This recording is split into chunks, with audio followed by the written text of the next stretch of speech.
ሰላም ጤና ይስጥልኝ ውድ የውበት ከቤቱ ቤተሰቦቼ እንዴት ናችሁ? ዛሬም እንግዲህ በአዲስ ቪዲዮ ተመልሼ መጥቻለሁኝ።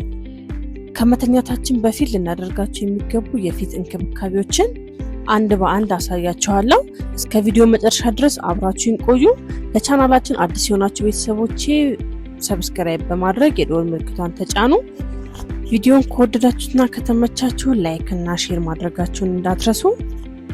በመጀመሪያ ሜካፕ እና ቆሻሻ ማስወገድ ነው። ቀኑን ሙሉ ፊታችን ላይ የተከማቸውን የፀሐይ መከላከያ ወይም ሰንስክሪን፣ ሜካፕ፣ አቧራና ላብ ሙሉ በሙሉ ማጥፋት ይኖርብናል። ይህንን ስናደርግ በመጀመሪያ የዘይት መሰረት ባላቸው ማጽጃዎች ክሊንሲንግ ኦይል ወይም ብላም ሜካፕን በቀስታ በማቅለጥ መጀመር ይኖርብናል። በመቀጠል ለቆዳው አይነት በሚስማማ ጄል ወይም ሎሽን ማጽጃ ወተር ቤዝ ክሊንሰር ፊትን በለስላሳ ማጠብ ያስፈልጋል። ሁለተኛ ቶነር መጠቀም።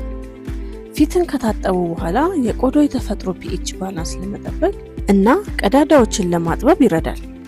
ይህንን ስንጠቀም አልኮል የሌላቸው እርጥበት አዘል ወይም ሃይድሬቲንግ ቶነሮችን በእጁ መዳፍ ላይ በማድረግ ፊት ላይ በቀስታ መታ እያደረጉ ማዳረስ ያስፈልጋል። ሶስተኛ ሴረም ወይንም ሕክምና ሰጪ ቅባቶች ቆዳን በጥልቀት በመመገብ እንደ ጥቋቁር ነጥቦች የእድሜ መግፋት ምልክቶችን ወይም ደግሞ የደረቅነት ችግሮችን ለመከላከል ወሳኝ ደረጃ ነው። ይህንንም ስንጠቀም እንደ ቆዳው ችግር ሃያሉሮኒክ አሲድ ለእርጥበት ወይንም ቫይታሚን ሲ፣ ሬቲናል ለቆዳ እድሳት 2 ወይንም 3 ጠብታዎችን በመውሰድ በፊቶ ላይ በማዳረስ ቀስ ያሉ ማሸት ያስፈልጋል። አራተኛው የአይን ዙሪያ እንክብካቤ ነው። የአይን ዙሪያ ቆዳ ከሌላው የፊታችን ክፍል በጣም ቀጭንና ስስ ስለሆነ ልዩ ጥንቃቄ ያስፈልጋል። ይህንንም ስንጠቀም አነስተኛ መጠን ያለው የአይን ዙሪያ ክሬም በመውሰድ በጣቶ የተጫኑ በቀስታ በአይን ዙሪያ ቆዳ ስር መቀባት። ይህም ጥቁር ክበብንና የአይን እብጠትን ይከላከልልናል። አምስተኛ እርጥበትን ማስተካከል።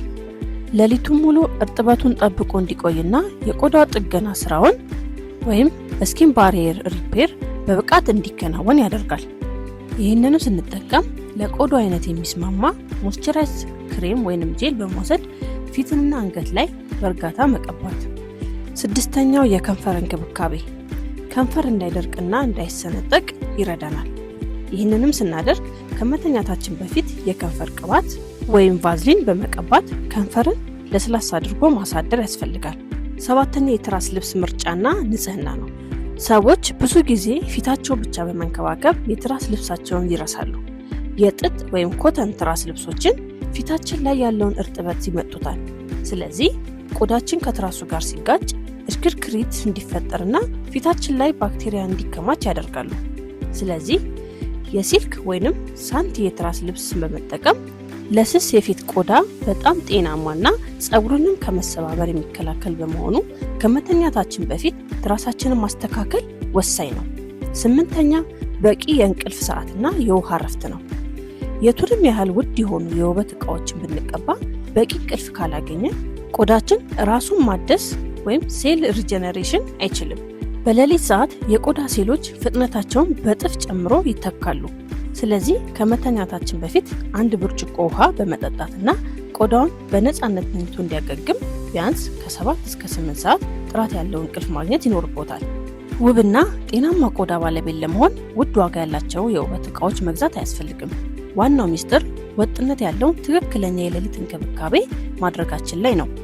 እሺ ቤተሰቦች ቪዲዮ ከጠቀማችሁ ሼር እና ላይክ ማድረጋችሁ እንዳትረሱ።